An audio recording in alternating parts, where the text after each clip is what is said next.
Good morning. My name is Cynthia L. Cruz, and I serve as a business relations specialist in the Southwest area of the state. Today's presentation is going to be on strategies for a recovery-friendly workplace. Presenting alongside me today is my colleague, Missy. So Missy, would you like to introduce yourself and explain those accessibility features of today's webinar? Sure, thanks, Cynthia. My name's Missy O'Brien, and I am the Career Development Specialist. I also serve in the Southwest area of the state. So here at OOD, we plan for accessibility from the start. For example, we use the accessibility checker that is built into Microsoft 365 to review the resource guide in PowerPoint. We address color contrast, font style, and size, and add alternative text known as alt text to visual images. Also, you'll notice in our delivery, we mention each other by name as the conversation goes back and forth to indicate who is speaking. This can be helpful when attendees are receiving this information through services like American Sign Language interpretation and live captioning. After the webinar, we will edit the transcript and fix any captioning errors before uploading the webinar to our on-demand library. We also include a reasonable accommodation statement in our invitation to the webinar so that if attendees need an accommodation, they'll know who to ask. Taking these steps up front can make this presentation more accessible and inclusive for everyone. So today we're going to share some information about actions an employer can take to create and sustain a recovery-friendly workplace. During this webinar, we will share information that can positively impact your workforce. We will start by describing what recovery is and how small changes can help employers shift towards a recovery-friendly workplace that is supportive and inclusive of employees in recovery. Then we will share strategies to create and sustain a recovery-friendly workplace, including recruitment and hiring practices, ways to support employees in recovery through inclusive environments, and hear from our guest panelists as they reflect on their journey of becoming a recovery-friendly workplace. And lastly, how OOD can be a resource to help employers hire, support, and retain employees who are recovering from mental health and substance use disorders. Cynthia, can you start us off by giving us the definition of recovery? I'd love to, Missy. So the Ohio Department of Mental Health and Addiction Services defines recovery as a process of change through which people improve their health and wellness, live self-directed lives, and strive to reach their full potential. There are 4 major dimensions that support recovery. The first of these would be health. So that's overcoming or managing one's diseases or symptoms and making informed, healthy choices that support physical and emotional well-being. The second would be home. This is having a stable and safe place to live. Next will be purpose, conducting meaningful daily activities and having the independence, income, and resources to participate in society. And finally, community. This is having relationships and social networks that provide support, friendship, love, and hope. This definition really demonstrates how work can be a natural part of a person's recovery, providing purpose, stability, well-being, and a sense of community. Which leads us to the natural question, Missy, what is a recovery-friendly workplace? Well, Cynthia, a recovery-friendly workplace is a supportive and inclusive environment that promotes mental and physical well-being for employees, provides resources that facilitate recovery, and supports to reduce the stigma often associated with recovery. Recovery-friendly workplace programs aim to foster a culture of understanding and resources to support employees while maintaining a safe and productive workspace. By offering assistance and guidance for individuals with mental health or substance use disorder, a recovery-friendly workplace helps employees feel supported, valued, and empowered to successfully maintain recovery. All right, so we're going to have a quick poll question here to understand what our audience members think may be some benefits to establishing a recovery-friendly workplace. So on your screen, you'll see the poll question. What are some of the associated benefits of having a recovery-friendly workplace? See here, improved productivity, reduced healthcare costs, decreased turnover, diversified labor force, or all of the above. So go ahead and select your answer.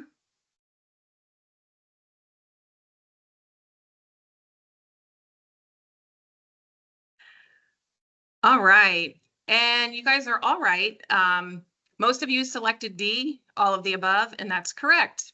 In fact, research tells us that employers who create recovery-friendly workplaces benefit in several ways, including improved employee retention, increased productivity and employee morale, reduced absenteeism, lower healthcare costs, cost savings, and an enhanced reputation. A recent analysis conducted by the National Safety Council showed workers in recovery tend to be strong employees. They take fewer days off annually compared to workers without substance use disorders. Workers in recovery also tend to stay in job longer, are less likely to be hospitalized, and have fewer primary care visits. Research from the U.S. Department of Labor, or DOL, indicates employees in recovery have 12% turnover rate, a 12% lower.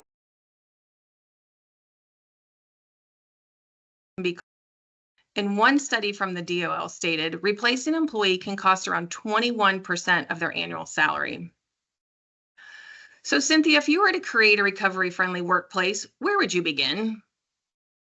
Missy, a great place to start would be connecting with state agency resources in your community that can support your efforts to create a recovery-friendly workplace. First, our agency, Opportunities for Ohioans with Disabilities, has a Jobs for Recovery program. We're going to hear from the administrator for this program and one of our Jobs for Recovery counselors in a few minutes to learn more about this program. In addition to OOD, there are 3 state agencies who can offer support in the form of education, training, and other resources on recovery, recovery-friendly workplaces, and drug-free workplace programs. They are Recovery Ohio, the Ohio Department of Mental Health and Addiction Services, or Ohio MHAS, and the Ohio Bureau of Workers' Compensation, or BWC. So Recovery Ohio offers free training for employers through its recovery-friendly employer training modules. This training covers a variety of topics, including legal issues, drug testing, policy development, and more. We won't go into those topics today, but we do encourage you to check out that resource. A link has been posted in the chat to do so. Next, Ohio MHAS has a wealth of knowledge to provide on the topic, including their behavioral health workforce strategic roadmap, as well as their access to wellness team. And lastly, BWC, or the Bureau of Workers' Compensation, offers reimbursement options for employee education, as well as for supervisor training. So let's turn to something that I know is in the forefront of most employers' minds these days, and that is recruitment of qualified talent. There are strategies employers can put in place to recruit qualified candidates who are in recovery. First, by incorporating language in your recruitment efforts stating you're a recovery-friendly workplace, your candidate pool may expand, and this new talent source may offer unique perspectives and insights to your worksite. For example, you could highlight the programs or resources you offer for employees who are in recovery in your job postings, making sure to use inclusive language in those postings so that potential candidates feel encouraged to apply. Another idea is to partner with organizations like OOD to recruit candidates who are in recovery. My business relations colleagues across the state and I work with employers to source qualified candidates for available positions at no cost. You could also attend job fairs or other career connection events that are hosted by local treatment providers or behavioral health authorities. Missy, can you share some examples of inclusive hiring practices employers can implement when they're building a recovery-friendly workplace? Sure, Cynthia. First, we need to educate our hiring professionals who are responsible for interviewing applicants so they're familiar with substance use disorder and recovery.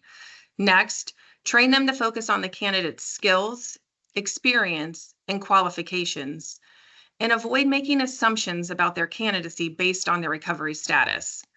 Cynthia, can you talk a little bit more about trainings OOD offers to employers? Yes, I can. It's one of the favorite parts of my job. So OOD's business relations team provides disability etiquette, as well as disability awareness training for our employer partners. Part of this includes helping hiring professionals understand some of the behaviors that may be present when interviewing a candidate who has a disability, such as a mental health or substance use disorder. In addition, training staff on disability awareness and etiquette can increase their knowledge and decrease the stereotypes or misconceptions they may have about mental health or substance use disorders. Ultimately, this training can help staff feel more confident interacting with coworkers with these conditions in respectful ways.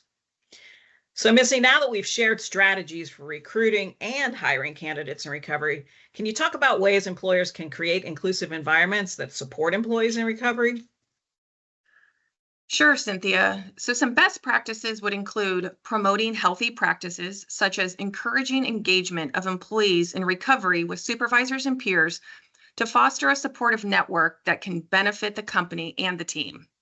To further expand your efforts in creating a recovery-friendly workplace, you might consider hosting an alcohol-free social events and encouraging all employees to participate in recovery-focused community events promoted by recovery-based supportive service agencies. Another best practice is to train your staff on using respectful language and avoid using words that are stigmatizing or could be perceived as judgmental or insensitive. For example, instead of referring to someone as an addict, junkie, abuser, or druggie, use the term person with substance use disorder. Instead of terms like clean or sober, use person in recovery or substance free. And always be mindful of the respectful way to refer to a person with a mental health disorder. Terms like disturbed, crazy, and insane can be hurtful and insulting.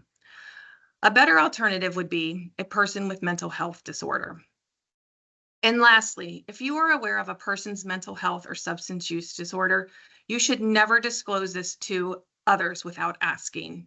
OOD's business relation team can be a no-cost resource for this training. Cynthia, can you share some information about reasonable accommodations that may be common for employees in recovery from mental health or substance use disorders?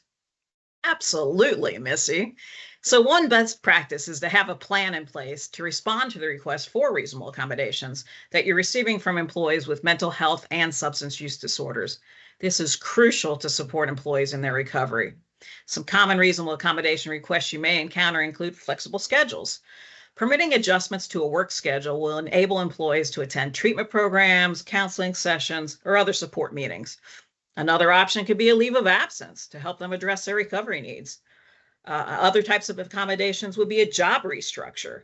So employees may benefit from the ability to choose when to perform certain tasks that require increased focus or permit large jobs to be broken into smaller tasks. Other accommodations may include an accessible work environment, such as relocating an employee's workstation to an area exposed to natural lighting or a quieter space. These can be effective ways to reduce stress or distractions, enabling the person to focus on their work. Wow, thanks, Cynthia. That was great information. Now that we've provided an overview of how to create and sustain a recovery-friendly workplace, it's time to introduce our guest panelists. They'll be sharing valuable insight on recovery-friendly workplace based on their perspective from their respective roles. Our panelists today include a talent acquisition and training specialist who works in the private sector. She will share how her company has implemented a recovery-friendly workplace, as well as two OOD employees who are part of our OOD Jobs for Recovery program. So let's give our panelists a few minutes to introduce themselves and share a few highlights. So first up is Amanda Hall from JBM Packaging. Hi, everybody. My name is Amanda Hall, and like I said, I'm the Talent Acquisition and Training Specialist at JBM Packaging.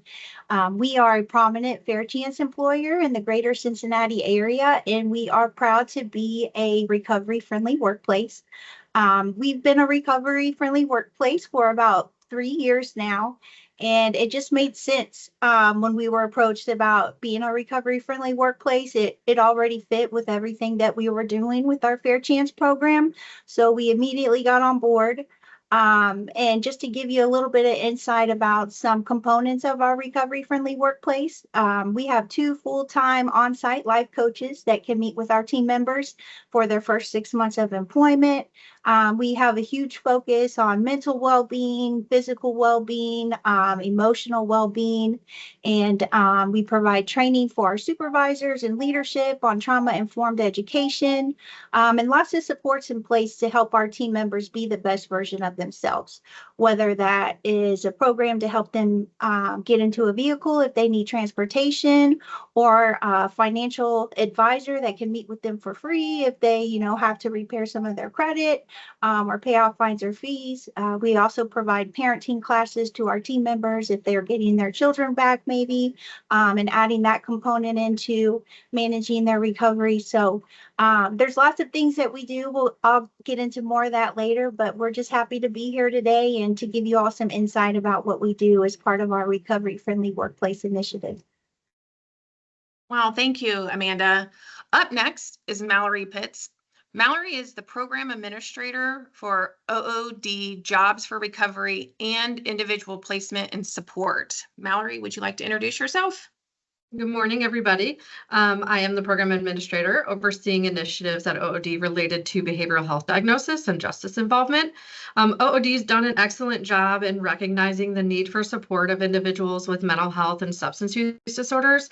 And in order to provide that support, we've developed a couple of initiatives, Jobs for Recovery and Individual Placement and Support, in which we partner with local mental health agencies and county and municipal treatment courts.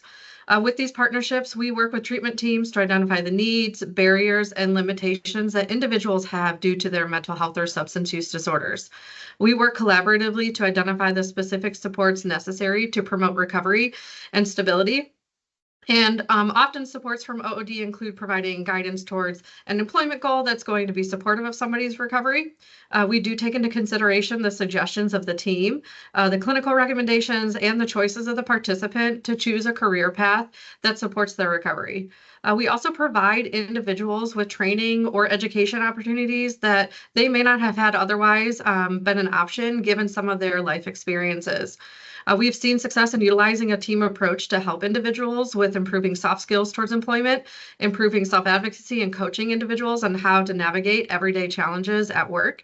And so far this fiscal year, our initiatives have served over 2,000 individuals, and more than 300 of those individuals have been placed in employment and closed from our agency successfully. Wow, thank you. All right, and we finally have Samantha Gray. Samantha is an OOD vocational rehabilitation counselor. Samantha, would you like to introduce yourself? Yeah, thank you. Good morning, everybody. I'm Samantha, and so I'm currently a vocational rehabilitation counselor and have been in my current role for about a year now. Previously, for the past 2 years before I entered this role, I was a job developer with our Jobs for Recovery initiative. And just to give you a little bit more insight on what Mallory was talking about on what we do is the job developer's responsibilities is to meet with the individuals every week to identify job leads, to assist them with preparing for interviews, help them fill out applications if need be. Job developers can also go to the interview with them and provide some emotional support, help them practice answers before the interview, also assisting them with getting appropriate interview clothing or work clothing, and working with the counselor. Now, as a counselor, we assist the individual with identifying what their interests are for the type of jobs they want to look for, and discuss a little bit more in depth on their recovery and what triggers they might have and what environments would be a good fit and would not be a good fit. And we get a little bit more into detail on that one-on-one work with those individuals. All right, thank you, ladies. So Cynthia, would you like to get us started on the panel questions? I would love to, Missy. So Amanda, we are going to throw out this first question to you. So you've shared some great information already. If we can delve in a little deeper, and if you can talk to us about how JBM got started as a recovery-friendly workplace, and within that, if you can maybe provide some examples, if you had any policy changes, and how you communicated that you were becoming a recovery-friendly workplace, how you communicated that with your staff members. Certainly. So I remember an application or an email came over from the OOD about 3 years ago to be a recovery-friendly workplace. And I immediately filled it out and sent it in because it made complete sense with what we were doing. Being that we are a fair chance employer, we employ a lot of people that are in recovery. So it made sense to be a recovery-friendly workplace. And it was a very easy process from there. I filled out the application. We became a recovery-friendly workplace, communicated that with our leadership and with our team members. We did have posters made. So we have posters throughout our company on the walls where we advertise being a recovery-friendly workplace. And then our life coaches talk about it with our team members that they meet with.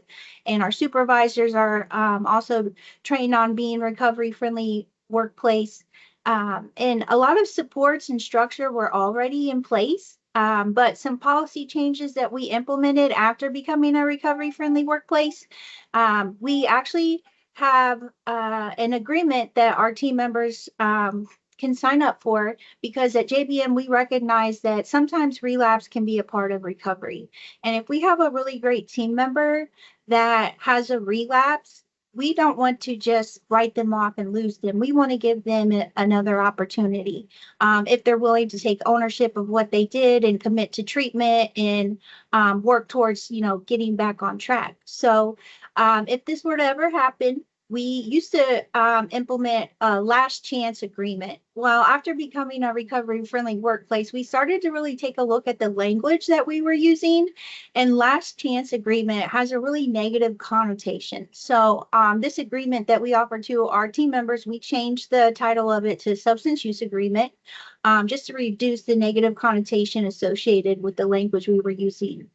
We also implemented a policy where if people had relapsed and they didn't relapse at work, they weren't coming to work on any type of substance, but they came forward to us and let us know about their struggles, we would allow them to take a leave of absence to pursue treatment, and it wouldn't have any negative effect on their job. And then leadership support at JBM. This, gratefully for us, has not been too much of a struggle because our owner, Marcus, he embraces what we're doing with our Fair Chance program. He also embraces being a recovery-friendly workplace. So if you have support at the top, it creates this trickle-down effect where most everyone on the leadership team and our staff easily gets on board. Wow, great information in there, Amanda. I love what you said about the opportunities, the posters to reinforce it, and training. Of course, that's always key in anything you're doing there. So fantastic. And let's go over to Samantha. And Samantha, can you share some examples of reasonable accommodations that have been inexpensive or no cost and relatively simple to implement for the participants in OOD jobs recovery that you've worked with? Absolutely. And it's funny you asked that because you guys have already mentioned really great reasonable accommodations that individuals could ask for. But I really want to highlight the modifying schedules, because a lot of individuals who may have some court requirements might need to leave early or might need to take a little bit of a longer break or a longer lunch to go do what they need to do in order to meet their court requirements. And they want to work, and if they're not able to meet those court requirements, then they're at risk of losing their employment. So really being able to talk with their supervisor and come up with a modified schedule that works for them during that time would be really great. And then also a leave of absence if they might need to take care of any health issues. And then even rest areas or a private space for individuals to go to. Some of these individuals may have not worked for a little while, or maybe there may be some triggers that they're aware of, and they just need a quiet space to go do what they need to do and use their coping skills that they have learned. And so just keeping those things in mind could be really great reasonable accommodations that are at no cost. Fantastic. And I love the applicability with two of the things you mentioned. I mean, you talked about the flexibility with scheduling. I think that that is really important. I think we all learned coming out of the COVID pandemic that flexibility is very important for all employees for what they're dealing with and bringing their authentic selves to work, as well as that quiet area you talked about. I know I can sometimes benefit from that as well. So we're going to go back to Amanda since JBM has been a recovery-friendly workplace for several years now. Could you describe the strategies that JBM has used to hire and retain individuals in recovery? Yes, so we put this being a recovery-friendly workplace, we put that right in our job description. So when people are interested in pursuing a job at JBM, or they're out looking for jobs and they're searching Indeed or whatever platform they're using, our job posting specifically says, do you want to work for a recovery-friendly workplace that is supportive of your sobriety? So we put it out there from the get-go that we're a recovery-friendly workplace. We also advertise a lot of the benefits of being a recovery-friendly workplace in our job descriptions. And then we also go directly into the prisons to present about our job opportunities, and into the local halfway houses, because a lot of times, you know, people that are in prison or in the halfway house, they have a lot of people, they're in there because of something that happened that, relates back to substance abuse. So if we're going directly into an environment where those people are prevalent, that helps us, get right in front of them. We present about our Fair Chance program opportunities, and we also present about being a recovery-friendly workplace. And then our efforts to retain these individuals, we focus very hard, or we focus a lot of our efforts on retention at JBM. So there's a lot of different initiatives that we have in place to support retention. But I would say the two biggest things are offering those leave of absences for people if they need to pursue treatment, or like was stated earlier, to, take care of anything with their health. And then also offering them an opportunity if they do relapse on the job. We're not going to, terminate their employment. We're going to approach them because, we're all trained and very understanding at JVM, give them an opportunity to take ownership. And then if they're going to commit to treatment, we will let them, go pursue treatment, come back. Once they are able to provide a clean drug screen, they can start working again. And then the stipulations of their substance use agreement is that they would need to meet with the life coach for the next year, once a week meeting check-ins, and then also be subject to random drug screenings just for that extra layer of accountability. And through these efforts, it's helped us retain several team members, which, if we didn't have those in place, we would have lost them. Well, you certainly have articulated how committed to the success of your employees you are at JBM. So continuing with that same vein of thought, Amanda, could you describe the benefits that JBM has experienced from being a recovery-friendly workplace, and how does JBM measure the success of that? Yes, certainly. So pretty much everything that was stated earlier in the webinar as being a benefit of being a recovery-friendly workplace, JBM has experienced. So those include decreased turnover, more diversified workforce. So about 27% of our workforce is fair chance, and the majority of those people are in recovery. And then increased productivity. So people in recovery, they work really hard at their recovery. And then, believe it or not, they work just as hard in the workplace. So we have saw an increase of our productivity from our team members, also increased morale, sense of belonging and engagement, and then improved attendance as well. And then all of these positive results are success measures for JBM of being a recovery-friendly workplace. I'm sure there's a lot of workplaces that are out there listening in, because there's some great statistics and some great cultural things that you just articulated. So thanks for that, Amanda. Let's go ahead and bring Mallory in now to address one of OOD's programs that's grown in the past several years. Already mentioned, we'll expand on it some more here. That's Jobs for Recovery. So Mallory, can you share how OOD counselors and the job developers with Jobs for Recovery are helping employers hire, support, and retain employees who are recovering from substance use disorder or other mental health disabilities? Yeah, sure. I know Samantha touched on this earlier, so I'll just elaborate a little bit more. So the OOD counselor and the job developer are there to help navigate issues as they arise. They can be the contact for the employer if someone starts struggling with tasks, missing or late to work, or if the employer notices a change in behavior of the participant. And with permission, of our participants, the employer can have open lines of communication with the counselor and job developer to ensure that the individual gets the support that they need to maintain employment. Our OOD counselors are working with a team of professionals who provide wraparound services for the individual.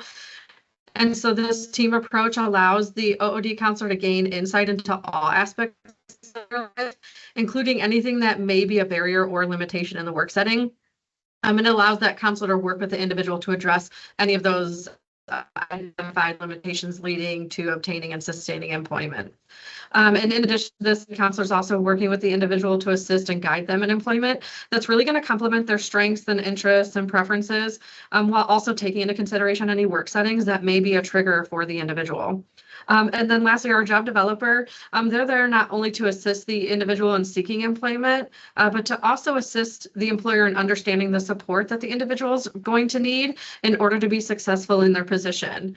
The job developer can help in the hiring process, maintaining support throughout the initial employment period. They can do this by providing some extra hands-on training that the employer may be not able to provide. And then they can also assist the employer and individual in identifying any appropriate accommodations necessary for the success of the employee.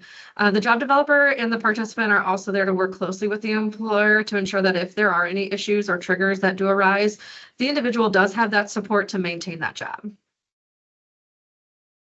Some great stuff there, Mallory. I think we all appreciate when there's open lines of communication and a team approach in the workplace.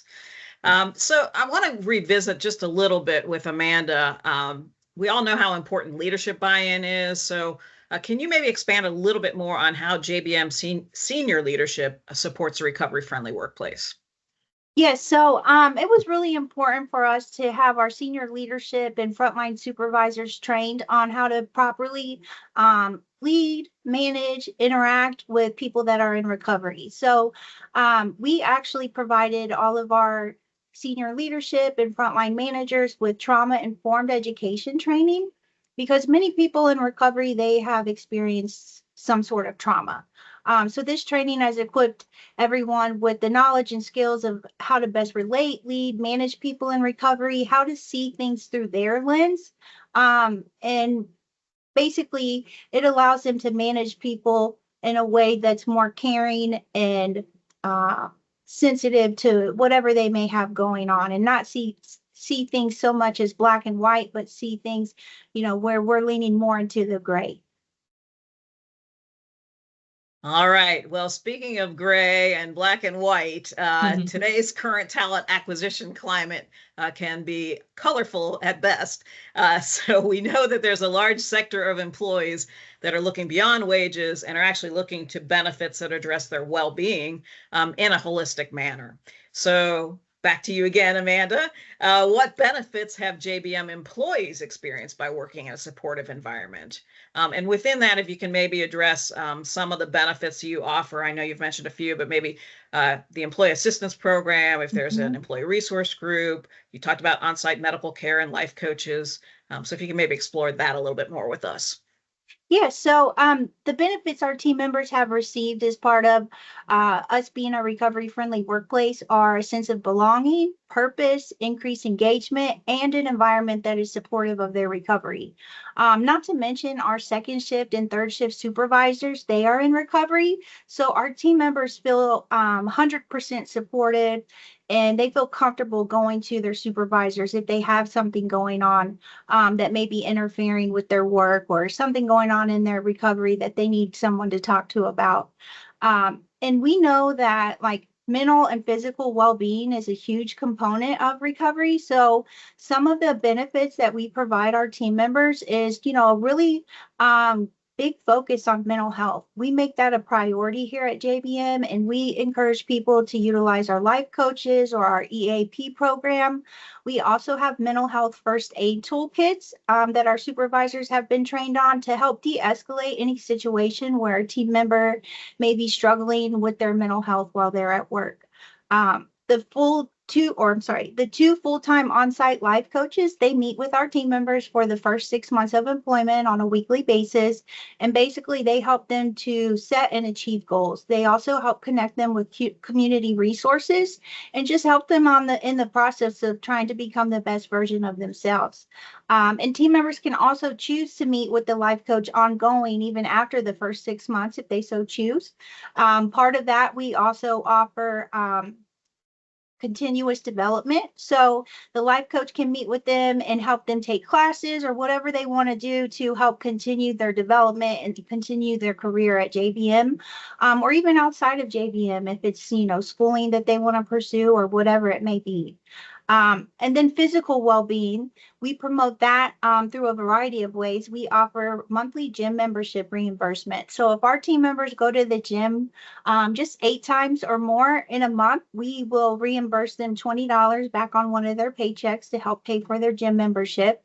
We also reimburse people if they choose to participate in any sport teams or races such as like 5Ks, 10Ks. We pay for people to participate in the Flying Pig Marathon every year if they'd like to do that.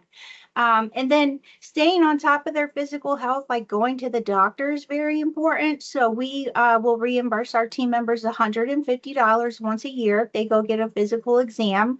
And we always have fresh fruit available to our team members for a healthy snack whenever they like. And also, as mentioned earlier in the webinar, having a safe place to live is a critical part of recovery. And sometimes people in recovery, they may have things on their criminal background that make it hard for them to find stable housing. So we have connections with felony-friendly landlords in our community that we can connect our team members with so they can secure safe housing. And then I would say, in addition to that, we also have a peer mentor program, because having a sense of belonging in a community that's supportive of your recovery is very important.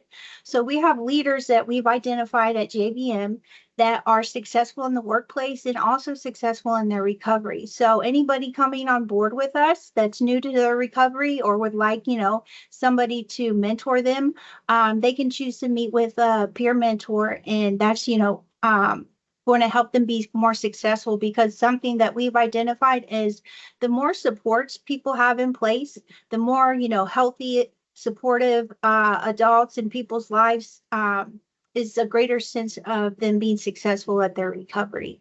And with our peer mentor program, we're also striving to implement meetings on site at JBM that are centered around people's recovery. So if they're, trying to balance their work and maybe kids with,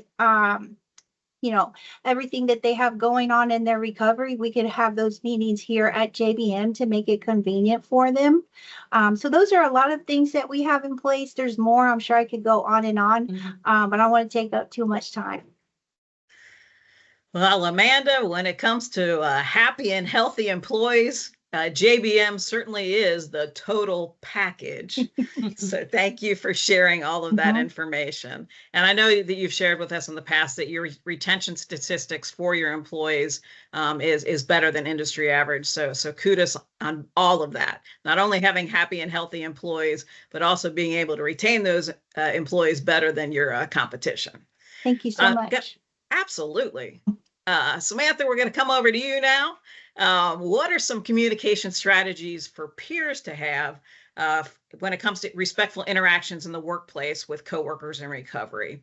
And if you might also mention strategies not only for peers to have those respectful interactions, but also strategies for supervisors for those interactions in the workplace with coworkers in recovery. Yeah, absolutely. So I would say the first thing is just recognize that substance use disorder does not discriminate. It could happen to anybody. Anybody can be affected by it. And and develop a substance use disorder. So I think that's really important just to recognize that. And then just like you guys talked about earlier, using that first person language, really not identifying an individual of the stereotypical names such as addict or alcoholic or junkie. Even if they identify themselves and they use that term when talking about themselves, still use the first person language, still use the more appropriate language of an individual with a substance use disorder. If you have to, call them by their name. If you're not really sure what you should be saying, use their name instead. Just, talking to them like they're a human being. And I would say, speak with them with empathy. Realize that, they're a person who has challenges. We all have challenges that we go through. And then for supervisors, I would say, have patience, be transparent with them. If an individual or an employee does come up to you and disclose that they're in recovery, recognize that and talk to them about how can you best support them as a supervisor, but be very mindful of the limitations and boundaries you have as a supervisor, and just be aware of what you are able to assist with and what are things that are out of your scope of practice. And then another thing that I would suggest is, offer them connections, offer them if they need assistance getting connected to supports. And there's something else I was going to add, and I can't remember, but I think that highlights everything. Thanks, Samantha. That was a ton of information, so no worries if you missed one little bit there. So speaking of supervisors, Mallory, I know you've been a long-time supervisor, and Samantha mentioned empathy is super important. So can you give us some guidance for how can employers support employees who are in recovery? I know we've talked about flexibility with schedule for treatment and such, but can you maybe talk about some other ways that employers can support those employees, and maybe give us some examples of what an employer might see from someone in recovery? Yeah, sure. So I think first it's important for employers to just acknowledge your comfort level of being able to talk to an employee who may be in recovery, and know that you're not expected to be the expert. Rather, you're just one additional person in their corner. I know peer support is a growing interest, and more people are getting their certification in peer support. So as an employer, you could support anyone who has identified in being in recovery, and get training and certification to provide additional supports for those employees. I know Amanda talked about having life coaches available and has seen success in support of individuals within JBM. Another way that you can support employees in recovery is just trying to be open-minded about what somebody in recovery looks like. Often we can go to the most severe example of what maybe addiction looks like, when in reality, you're probably already working with somebody who is in recovery. So open-mindedness is a key quality of support. I know we've talked about this several times, so it's important to state again, but it really is to provide that flexibility and understanding of responsibilities outside of work. Someone who is in recovery, like Amanda said, is working really hard. So they may be juggling several things outside of work. To support their recovery, such as engaging in treatment, maybe completing drug screens, reporting to a treatment docket if they're justice involved, and they're engaging in peer support groups. So think of ways that tasks can be completed while allowing the flexibility of their time. Having an environment that encourages recovery, such as providing an hour of lunch for someone to attend peer support meetings, have a quiet room that someone can use for a virtual counseling session, or as Samantha has already talked about, using for learned coping skills. You can also provide some space before, during lunch, or after shifts that maybe allow peers to engage in recovery activities together at work, such as some self-help meetings. And then with permission from the employee, don't be afraid to reach out to OOD to share any concerns or ask for help of how to ensure that the employee is successful.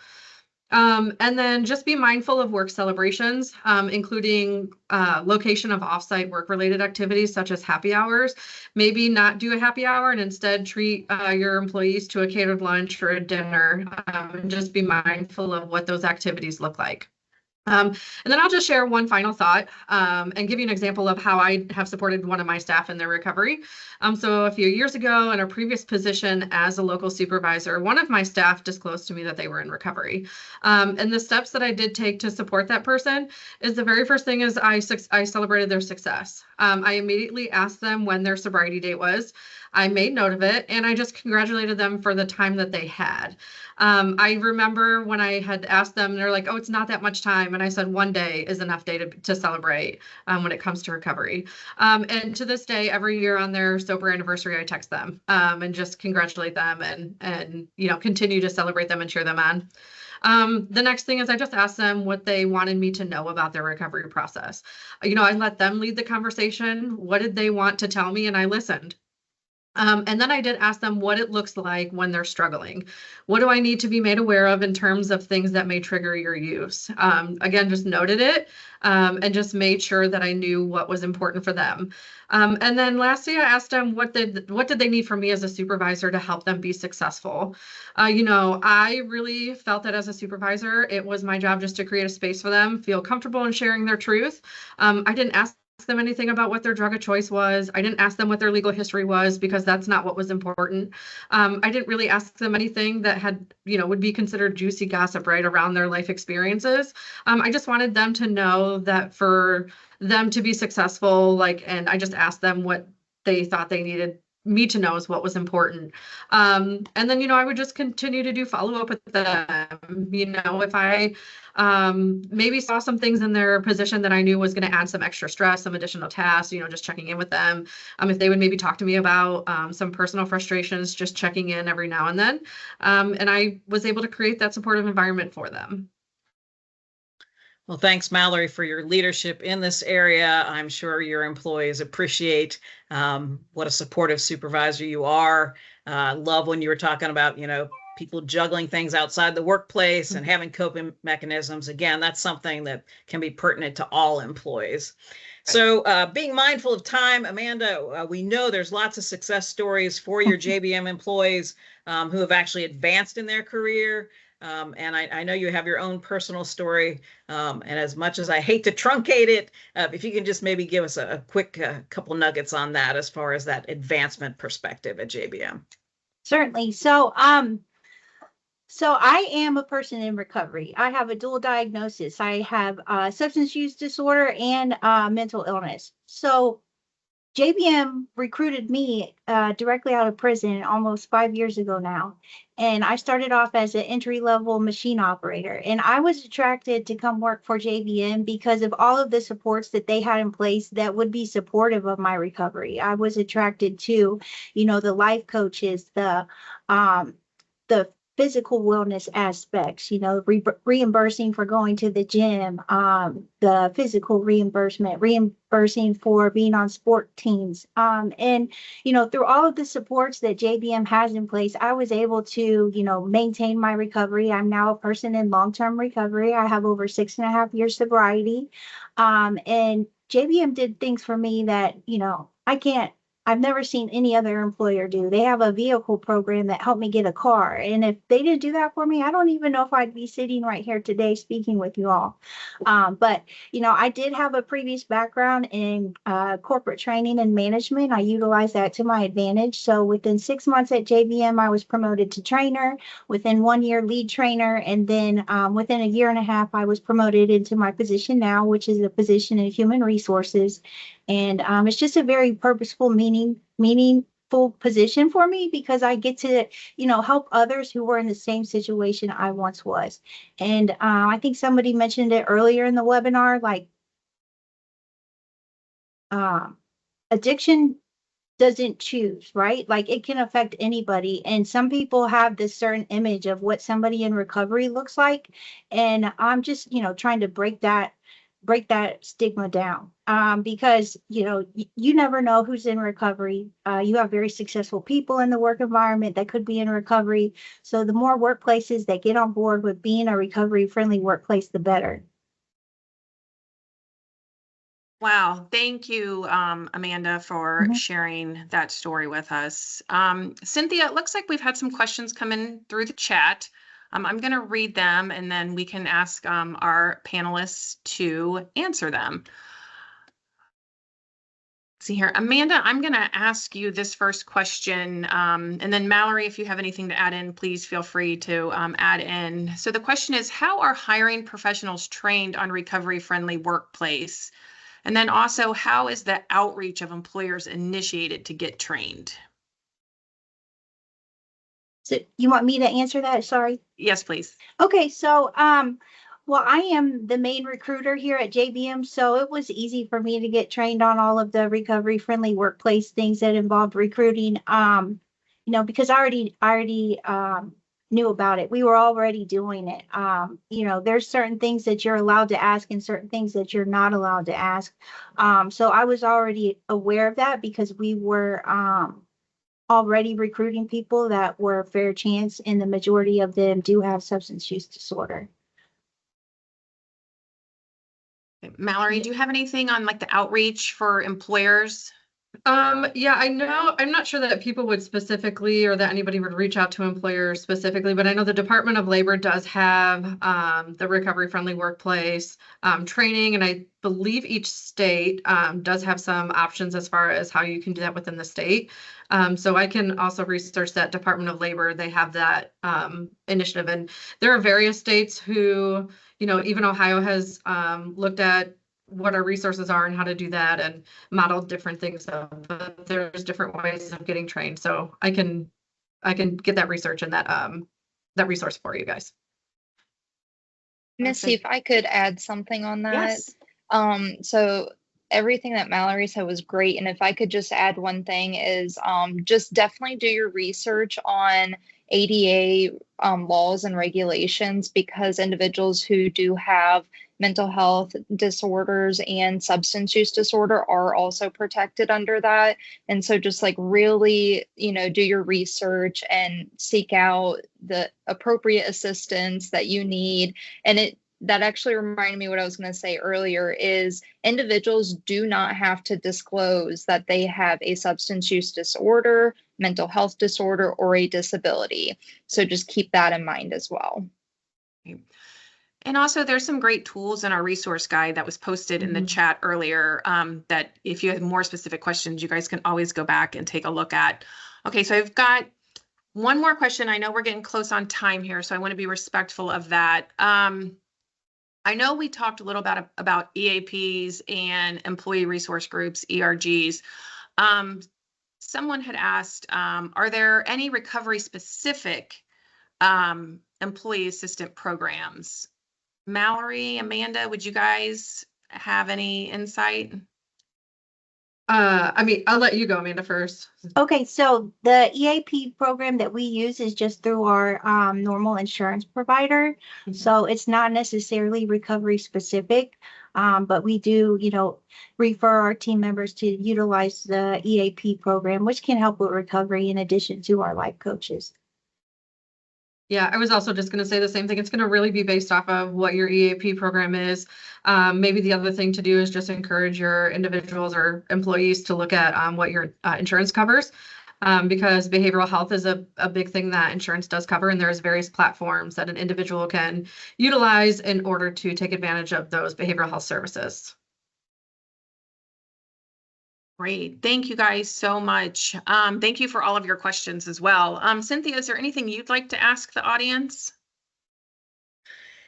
Yeah, Missy, again, being mindful of time, I'm just going to ask you all have been fantastic about dropping comments in the chat. I hope Amanda has a chance to read those at some point, as well as some other comments in there. So I'm just going to ask you to maybe to just throw these into the chat for me. So 2 questions. For those of you who have an organization with a recovery-friendly workplace, can you drop in the chat how long your company has had the program in place and one benefit you've derived from that?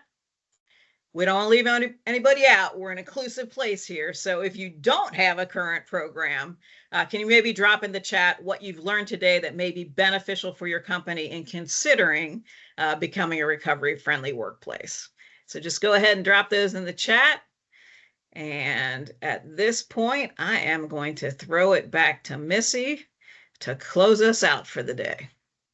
All right. Thank you guys for your responses, and thank you to our panelists for sharing your experiences with promoting recovery-friendly workplaces. So to recap what we've learned, what recovery is and small steps your company can take to shift towards a recovery-friendly workplace. We also shared strategies to create and sustain a recovery-friendly workplace, including recruitment and hiring practices, and ways to support employees in recovery through inclusive environments.